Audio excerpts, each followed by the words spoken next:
시편 13편입니다. 시편 13편 1절에서 우리 6절까지 말씀이죠. 1절에서 6절까지 말씀, 구약성경 810면입니다. 구약성경 810면, 시편 13편 1절에서 6절까지 우리 한 절씩 교독해서 읽고 마지막 13절은 함께 읽습니다.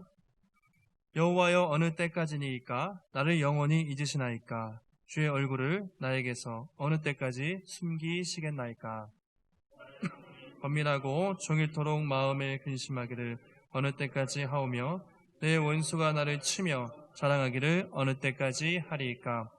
여호와 내 하나님이여, 나를 생각하사 응답하시고 나의 눈을 밝히소서.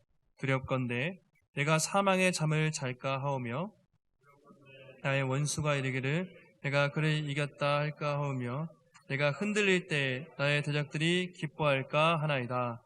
나는 오직 주의 사랑을 의지하였사오니 나의 마음은 주의 구원을 기뻐하리이다.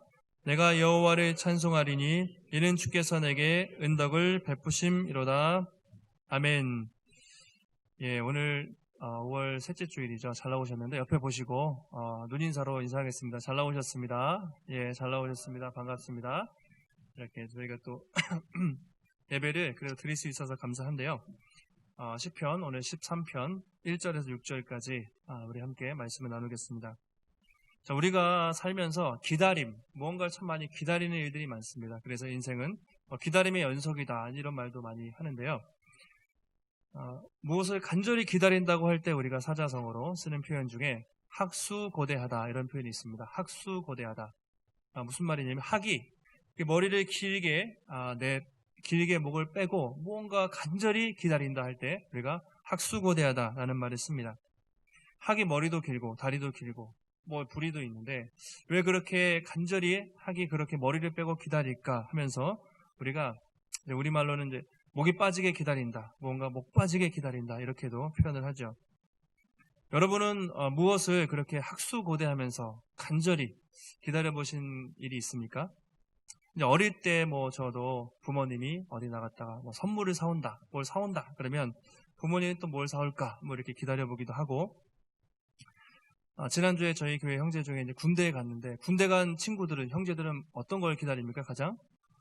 예, 제대하는 날, 정말 D- 며칠 휴가 날, 학수고대하면서 정말 목이 빠지도록 진짜 언제 나가지? 그렇게 기다리게 됩니다. 또 교제하는 형제 자매들은 언젠가 우리가 결혼을 할까, 또 신혼여행을 갈까, 학수고대하면서 그런 기다림들이 있는 것이죠. 여러분들은 어떤 걸 기다리십니까? 지금 뭘 그렇게 기다리면서 기도하고 계세요? 우리 모두가 간절히 기다리는 것이 아마 있겠죠. 그것이 이제 빨리 이 사태가 끝나고 우리가 좀 일상생활을 하고 싶다. 저도 이제 큰 게 아니라 그냥 평소에 다니던 대로 그냥 직장생활하고 또 출근하고 또 아이들 학교 가고, 이것이 우리의 가장 큰 기다림이 아닐까 생각이 됩니다. 부모님들은 지금 뭘 가장 기다리세요? 아이들 있는 부모님들은 아이들이 개학을 하기를 학수고대하면서 얘네들 언제 학교 가나 그러고 있는데 벌써 5번인가요? 많이 연기가 돼서 아이들도 부모님들도 다 그렇게 기다리고 있습니다. 저희도 이제 예배를 아까 광고를 드렸지만 가장 기다리는 건 정말 우리가 지금 이렇게 나오게 된 것도 감사한데 좀 마스크도 벗고, 그렇죠? 마음껏 찬양도 하고, 우리가 서로 이렇게 싸운 것도 아닌데 거리 두고 이렇게 떨어져서 앉잖아요. 원래 공동체에 중요한 건 교제인데 마음껏 교제하지 못하고, 또 저희가 항상 좋았던 것이 이렇게 끝나고 식사를 했던 것인데 그런 것들을 제한되는 모습들이 참 아쉬워서 저도 정말 그냥 마음껏 마스크 벗고 하나님을 찬양하고 또 성도들과 교제하고 끝나고 또 함께 나누고, 그런 모임들이 다시 한번 회복됐으면 좋겠다, 그렇게 기다리고 있습니다. 저도 이렇게 기다리면서 하나님 언제쯤 다시 우리가 마음껏 예배를 드릴 수 있을까요? 그렇게 기도하면서 말씀을 보다가 우리와 비슷한 상황에 있는 사람을 만나게 됐습니다. 바로 그 사람이 누구냐면 다윗입니다. 다윗도 그런 어떤 고난과 절망의 상황 속에서 도대체 이 상황이 언제 끝날까? 하나님이 언제 다시 우리를 회복시켜 주실까? 나를 회복시켜 주실까? 그런 어떤 탄식과 고민 속에서 하나님의 응답을 학수고대하면서 이 시를 쓴 것이죠. 자, 오늘 시의 표제, 제목을 보시면 이제 다윗이 지은 시라고 되어 있습니다. 다윗이 지은 시. 배경은 정확히 나와 있지 않은데 뭐 읽어보시면 알죠. 1절부터 6절까지 읽어보시면 다윗이 정말 가장 힘든 상황에서 썼구나. 너무 힘든 상황에서 썼구나. 그것을 알 수가 있습니다. 시편을 보면 이제 인간의 희노애락을 다 다루고 있는데 그래서 기쁜 노래도 있고요. 감사 찬양도 있고 슬픈 노래도 있고 울부짖는 노래도 있고 다양하게 있어요. 근데 그 중에 가장 많은 내용들이 뭐냐면 바로 비탄시라고 합니다. 탄식시. 그러니까 시인이 너무나 힘들고 큰 절망 속에서 하나님께 부르짖으면서 쓴 시가 탄식시, 비탄시라고 하는데 시편에는 그런 내용들이 상당히 많이 기록이 되어 있습니다. 근데 이 비탄시, 탄식시의 특징이 있어요. 뭐냐면 처음에는 탄식과 슬픔으로 시작을 해요. 그러다가 점점 신뢰와 간구를 합니다. 그리고 마지막에는 감사와 찬양의 고백으로 그렇게 나가는 것이죠. 그러니까 처음에 탄식과 절망 속에 시작하다가 점점 마지막에 감사와 찬양으로 끝나는 중간에 엄청난 반전이 있어요. 이것이 이 비탄시의 특징이죠. 오늘 다윗도 이렇게 비슷하게 시를 쓰고 있습니다. 오늘 시편 13편을 읽었는데 구조가 단순하죠. 1절과 2절 에서는 탄식, 정말 절망과 한숨, 그런 울부짖음, 그것을 1절과 2절에서 탄식을 보여주고 있고요. 3절과 4절에서는 조금 변화가 있는데 간구해요. 하나님께 기도하며 나아갑니다. 그 슬픔을 가지고 하나님께 나아갑니다. 그리고 5절과 6절에서는 완전히 반전이 있어요. 하나님에 대한 구원의 확신과 감사, 찬양으로 마치게 되는 것이죠. 이런 반전이 시편에 있습니다. 조셉 파커라는 그런 분은 이렇게 시편 13편을 이렇게 표현했어요. 이 시편은 겨울에서 시작해서 여름으로 끝난다. 추운 겨울, 고통 속에서 시작해서 여름으로 끝난다.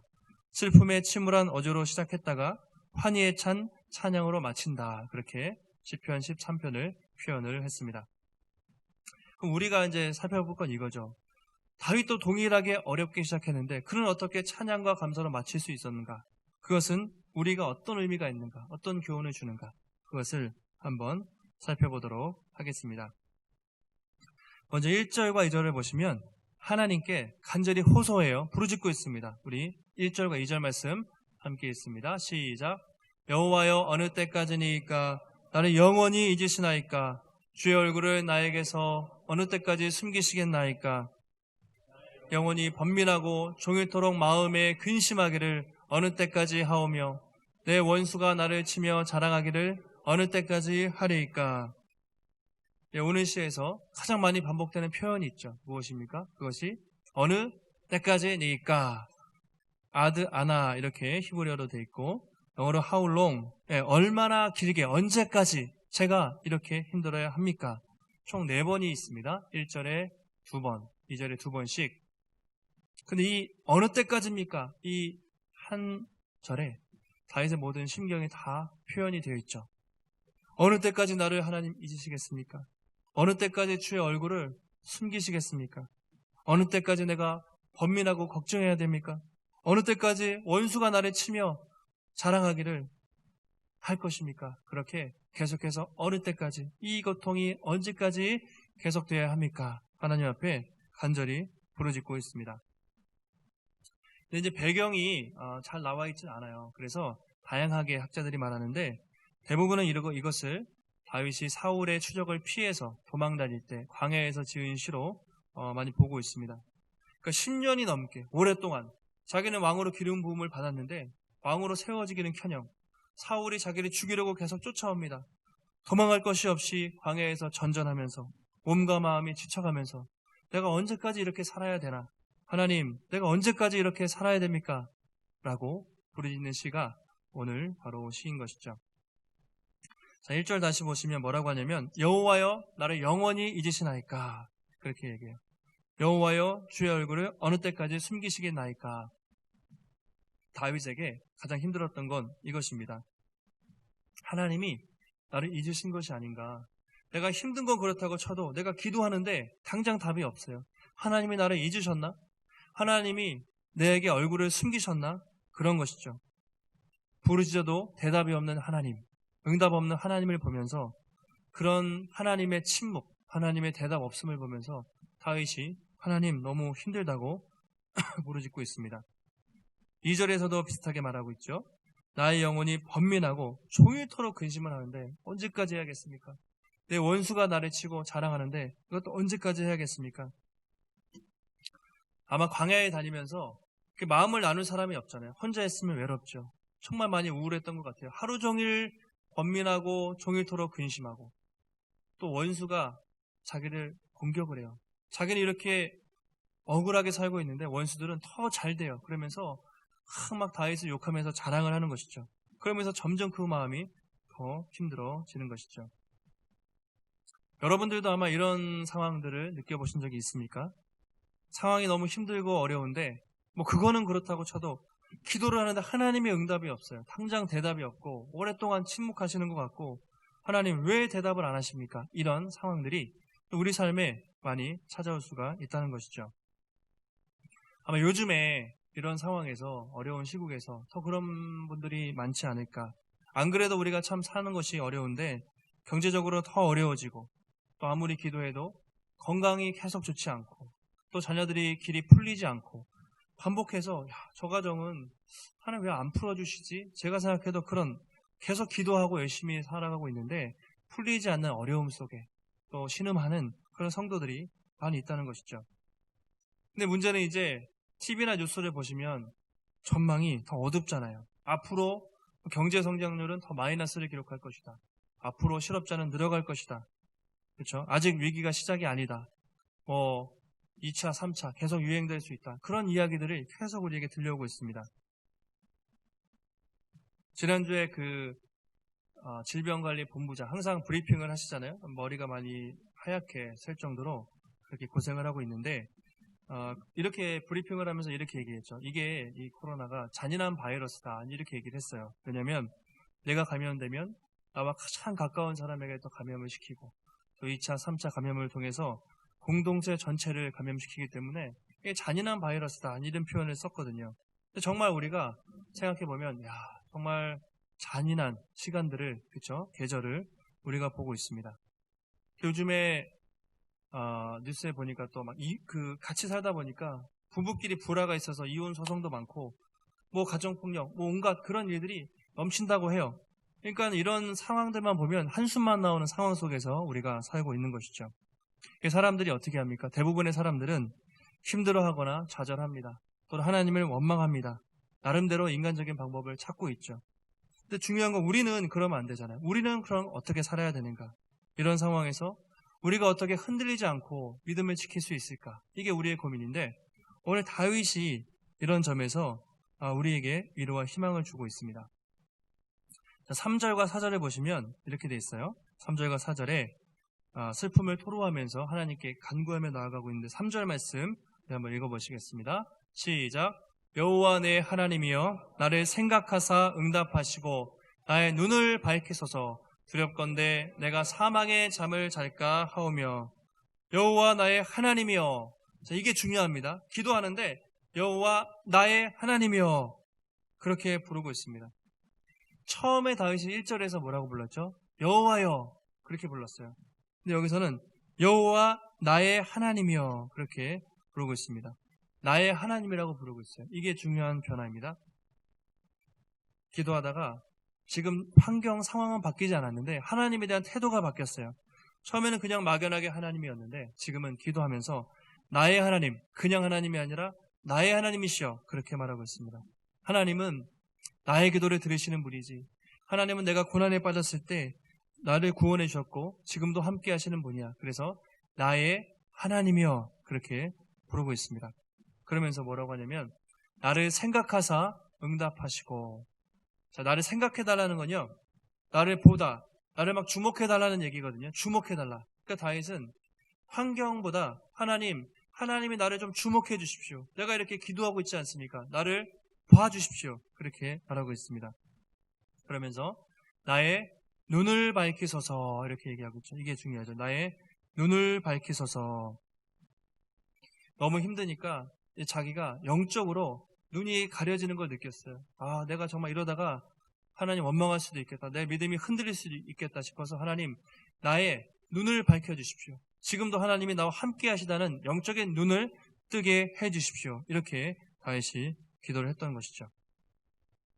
그러니까 우리가 힘들면 보통 이렇게 문제만 보여요. 눈앞에 상황과 문제만 보이면 정말 낙심이 되고 좌절하는데, 그때 영적인 눈을 떠서 믿음의 눈으로 하나님을 바라보는 것, 그것이 우리 신앙의 중요한 것이죠. 지금 다윗이 그런 기도를 하고 있습니다. 열왕기하 6장에 보면 이제 엘리사와 그의 사환에 대한 이야기가 나오는데, 엘리사 선지자가 이제 적군의 공격을 받아서 성에 있어요. 그런데 일어나 보니까 수많은 적군들이 성을 둘러싸면서 공격을 하려고 하고 있는 것이죠. 그래서 엘리사의 사환이 선지자여, 우리가 죽게 됐습니다. 어떻게 합니까? 적들이 이렇게 많습니다. 그러고 있는데 엘리사가 이렇게 말을 합니다. 열왕기하 6장 16절에서 두려워하지 말라.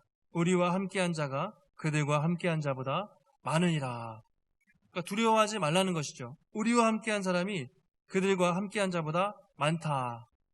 자, 17절에 이렇게 말하죠. 함께 있습니다. 시작.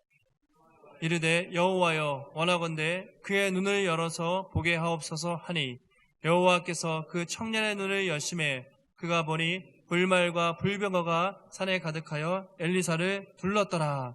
예, 상황은 변한 게 없는데 믿음의 눈이 열리고 보니까 그 적군보다 수많은 하나님의 천군 천사가 두르고 있는 것을 보게 된 것이죠. 여러분, 이것이 중요합니다. 우리가 중요한 것은 상황이 얼마나 힘든가, 문제가 얼마나 어려운가 보다 내가 영적인 눈을 뜨고 있는가 그렇지 않은가가 훨씬 더 중요하다는 것이죠. 엘리사의 사환이 눈이 닫혀있을 때는 어땠어요?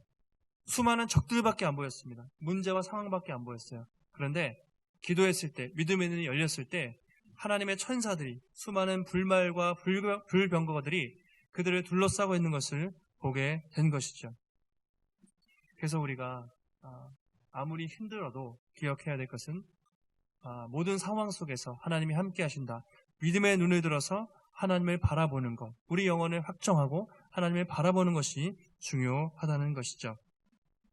여러분, 혹시 지금도 우리가 어려운 상황에 또 낙심하고 있는 분이 계시다면 이 예배를 통해서 우리의 영적인 눈이 열려서 우리 앞에 있는 문제들, 어려움이 아니라 그 뒤에 있는 지금도 변함없이 살아계시는 하나님을 바라볼 수 있게 되시기를 주님의 이름으로 축원합니다. 자, 이제 5절과 6절에서는 터닝 포인트가 있어요. 가장 하이라이트가 되는데 이제 하나님에 대한 신뢰에서 완전히 전환점이 생기는 것이 바로 5절, 6절이죠. 우리 두 절 말씀 한 목소리로 읽겠습니다. 시작. 나는 오직 주의 사랑을 의지하여 싸우니 나의 마음은 주의 구원을 기뻐하리이다. 내가 여호와를 찬송하리니 이는 주께서 내게 은덕을 베푸심이로다. 네, 5절에 완전한 변화가 있는데 앞에 생략되어 있습니다. 접속사가 중요한 게 생략되어 있는데 세 번역으로 읽으면 이렇게 됩니다. 그러나 나는 주님의 한결같은 사랑을 의지합니다. 주님께서 구원하여 주실 그때 나의 마음은 기쁨에 넘칠 것입니다. 그렇죠. 그러나 나는 주님의 한결같은 사랑을 의지합니다. 바로 전까지 상황이 어땠습니까? 내가 하루 종일 근심합니다. 적들이 나를 비웃습니다. 기도에도 응답이 없어서 너무나 힘들고 고통스러운 상황인데, 그러나 나는 여전히 변함없이 주님의 한결같은 사랑을 의지합니다. 여기서부터 변화가 생긴 것이죠. 이 한결같은 사랑이라고 번역된 말이 바로 우리가 잘 아는 헤세드입니다. 헤세드. 이것은 어떤 상황에서도 변함하지 않는 신실하신 하나님의 사랑, 자비, 이것을 의미합니다. 다윗은 정말 하나님 앞에 기도하는 가운데 다시 한번 하나님의 사랑을 발견하게 된 것이죠. 하나님, 지금 비록 상황은 바뀐 것이 없지만 지금도 변함없이 하나님은 나를 사랑하시는 줄 믿습니다. 예전에 나를 구원하셨던 그 하나님이 지금도 함께 하시고 그 하나님이 앞으로도 함께 하실 줄 믿습니다. 이런 고백이 나왔을 때 다윗에게 찬양과 감사의 고백이 터져 나오게 된 것이죠. 바로 기도하다가 이 하나님의 구원, 하나님의 헤세드를 경험하게 된 것입니다. 여러분, 이것이 바로 우리가 기도할 때 받을 수 있는 하나님의 복입니다. 은혜입니다. 우리 가운데 언제든지 사실 이런 일들이 찾아오잖아요. 그렇죠? 부르짖어도 응답이 없고 어느 때까지입니까? 탄식하며 기도할 때가 있는데 그때 우리가 기도할 때 하나님이 때로는 환경을 열어주시기도 하지만 때로는 환경이 변하지 않아도 든든하게 우리를 붙잡고 계시는 그 하나님을 믿음의 눈을 열어서 보게 하신다는 것이죠. 저도 지난주에 사실은 이제 기도하면서 이제 하나님의 은혜를 경험을 했어요. 이제 이 어려운 시간들이 계속되면서 저뿐만 아니라 성도님들, 특히 목사님들도 다 고민이 많습니다. 언제부터 예배를 제대로 드릴 것인가? 계속 고민이 많아요. 또 연기되면서 많은 또 목회자들이 낙심하기도 하고 기도하고 있는데 그동안 코로나 때문에 저희가 이제 새벽 예배를 못 드리고 대신에 주중 모임을 못 하고 있는데 딱 3월 둘째 주, 2주 동안만 쉬고 3월 셋째 주부터는 6시에 기도회를 했어요. 기도실을 개방을 해놓고 저도 기도하고 동네에서 한두 분씩 이렇게 와서 기도 모임을 했습니다. 지난주에는 이제 거의 사정이 있으셨는지 못 나오셨어요. 새벽마다 텅 빈 이제 예배당에서 혼자 기도를 하는 거죠. 하나님, 언제까지입니까? 지난주, 원래 이번 주부터는 좀 정상적으로 될 줄 알았는데 다들 힘드시지만 교회도 또 연기가 됐잖아요. 또 예배가 연기가 되고 우리가 정말 언제까지 마음껏 주님을 찬양하며 예배할 수 있을까요? 언제쯤 정말 다시 전도하고 좀 뭔가 우리가 할 수 있을까요? 이제 그런 기도를 하면서 조금은 지친 마음으로 이제 새벽마다 혼자 기도를 드렸습니다. 지난주에 많은 분들이 이제 연락이 왔어요. 전에 있던 교회에서 한 분은 시니어 권사님이셨는데 그분이 나이도 많으시고 몸이 불편하신 분이 근데 전화 오셔서 목사님 코로나 때문에 많이 힘드시죠? 제가 매일 기도하고 있어요. 그래서 힘내시라고 이제 전화가 온 거예요. 그래서 기도하고 있구나. 근데 그 다음날 또 월요일날 이제 어떤 분한테 또 전화가 와서 여기 계속 제가 방문하려고 했는데 그동안 너무 상황이 안 돼서 못 왔는데 오늘 한번 가서 저녁 식사하고 싶다고 그래서 또 오셔서 저녁에 같이 식사하면서 이런저런 이야기를 하면서 또 위로를 받았습니다. 목요일쯤인가요? 또 어떤 모르는 번호가 떠서 전화를 받았는데 이제 권사님이셨어요. 그분은 항상 80이 넘으셨는데 새벽기도 매일 나오셨던 권사님으로 기억을 하고 있어요. 근데 그렇게 얘기하시는 거죠. 목사님 많이 힘드시죠? 제가 교회는 못 가도 매일 기도하고 있습니다. 우리는 한 가족이잖아요. 그러면서 권사님이 자기가 매일 기도하고 있다 이런 얘기를 하시는 거예요. 그러면서 정말 저도 큰 이제 힘을 받았습니다. 하나님이 기억하고 계시구나. 또 지금도 믿음의 동역자들이 많이 있구나. 그 생각을 하면서 지금도 보이지 않는 곳에서 기도하는 사람들이 많이 있다라는 것을 깨닫게 하시면서 제 믿음의 눈을 이제 열어주신 것이죠. 그러면서 다시 힘을 내서 우리가 나아가야겠다 그런 생각을 하게 됐습니다. 여러분, 하나님은 우리가 기도할 때 또 힘들어서 부르짖을 때 당장 상황이 변화되는 그런 것이 아니라도 우리의 눈을 열어주시고 우리의 마음을 회복시켜주시고 또 우리의 기도를 외면하지 않으시는 줄 믿습니다. 세계 2차 대전에 하나 띄워주시면 2차 대전 즈음에 이제 끝나고 유태인 수용소에서 많은 사람들이 죽어나갔죠. 그때 600만 명 이상이니까 수많은 사람들이 내 형제 자매들이 죽어나갈 때 많은 사람들이 배교를 했습니다. 왜 하나님 우리 민족들이 죽어가는데 가만히 계십니까? 그렇게 힘든 시간들을 보내며 또 어떤 사람들은 끝까지 믿음을 지켰는데 그때 나중에 수용소에서 발견된 한 글이 있었습니다. 저런 글이었죠. 나는 태양이 있음을 믿는다. 그것이 비치지 않을 때라도. 태양이 여러분 구름에 가릴 때가 있지만 그렇다고 태양이 없어진 것이 아니라 항상 태양은 존재하죠. 나는 사랑이 있음을 믿는다. 그것이 느껴지지 않을 때라도. 때로는 감정적으로 느껴지지 않을 때라도 사랑은 변함이 없다는 것이죠. 마지막 한번 읽어보실까요? 나는 하나님의 시작. 나는 하나님의 존재를 믿는다. 비록 아무 말씀이 없으실 때라도. 사람들이 얼마나 기도했겠어요. 우리 동족 좀 살려달라고 기도했을 때 독일 나치가 수많은 사람들을 계속 학살했고 진행이 됐습니다.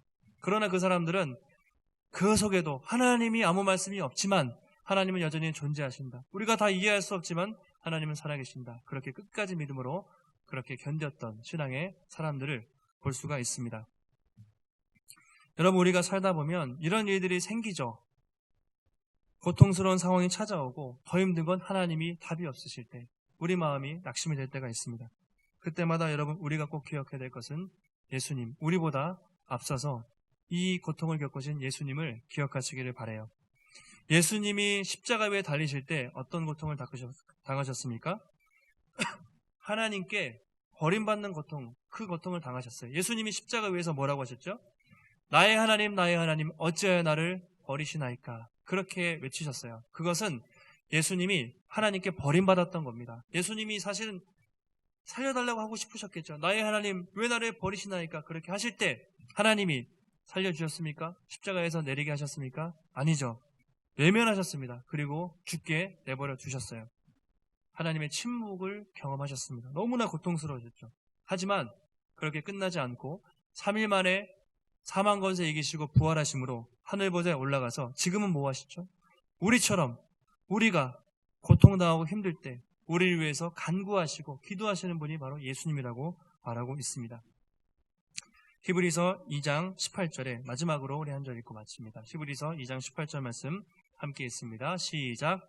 그가 시험을 받아 고난을 당하셨은즉 자들을 능히 도우실 수 있느니라. 그가 시험을 받아 고난을 당하셨은즉, 만약에 예수님이 그런 시험과 고통을, 주님의 하나님의 침묵과 그 버림받음을 경험을 안 하셨다면 우리 같은 하찮은 피조물의 이 한숨과 아픔을 이해하지 못하실 수도 있는데, 예수님은요 버림받아 보셨어요. 십자가 위에서 아버지께 그렇게 절규하는데 버림을 받아 보셨기 때문에, 그리고 수많은 시험을 겪어 보셨기 때문에 우리가 시험 당할 때 그 고통을 아시고 또 능히 도와주신다, 그렇게 말하고 있습니다. 사랑하는 성도 여러분, 혹시 지금도 우리가 말 못할, 겉으로 우리가 지내지만 말 못할 어려움을 당하고 있습니까? 기도해도 당장 응답이 없는 힘든 시간을 보내고 있습니까? 그때 우리보다 앞서 이 길을 가신 예수님을 기억하시기 바랍니다. 그리고 예수님께서 하신 말씀, 산상수훈에서 애통하는 자는 복이 있나니 너희가 위로를 받을 것이라. 하나님 앞에 눈물을 흘리며 애통하는 자 받는 것이 무엇인가? 하늘에 위로가 있다고 분명히 말씀을 하셨습니다. 오늘도 우리가 하나님 앞에 그런 상한 심령으로 나아갈 때 하나님께서 반드시 들으시고 위로해 주실 줄 믿습니다. 한 주간 우리가 살아갈 때 여러분, 우리의 상황, 환경에 당장 변함이 없어도 여러분의 믿음의 눈이 열리게 돼서 어떤 상황 속에서든지 하나님, 우리와 함께 하시는 그 하나님을 바라보시고 하나님을 신뢰하며 믿음의 길을 걸어가시는 복된 성도들이 되시기를 주님의 이름으로 축원합니다. 하나님 감사합니다. 하나님, 어느 때까지니까? 하나님, 어찌하여 응답이 없으십니까? 살다 보면 우리가 정말 그런 고통, 부르짖음을 할 때가 있습니다. 하나님, 그러나 그것은 우리만 하는 것이 아니라 다윗도 그랬고 수많은 선배들도 그랬고 또 예수님도 그런 경험을 하셨습니다. 하나님, 우리가 흔들릴 때, 우리가 낙심할 때, 우리가 문제와 상황에 흔들려서 넘어지지 않게 하시고 믿음의 눈을 들어서 하나님을 바라보게 하여 주시옵소서. 우리를 구원하신, 또 지금도 함께 하시는, 앞으로도 함께 하실 그 하나님을 바라보며 이 믿음의 길을 흔들리지 않고 신실하게 걸어갈 수 있도록 붙잡아 주시옵소서. 하나님, 예배의 회복을 위해서 우리가 계속 기도하고 있습니다. 이후에 앞으로도 우리가 정말로 다시 한번 하나님 마음껏 찬양하며 예배하며 또 우리가 일상으로 복귀해서 살아갈 그날을 기대하며 하나님 믿음으로 이번 한 주도 기도하며 하나님 신실하게 하나님의 길을 걸어갈 수 있는 복된 성도들이 될 수 있도록 주께서 함께하여 주시옵소서. 모든 말씀 거룩하신 예수님의 이름으로 기도하옵나이다. 아멘.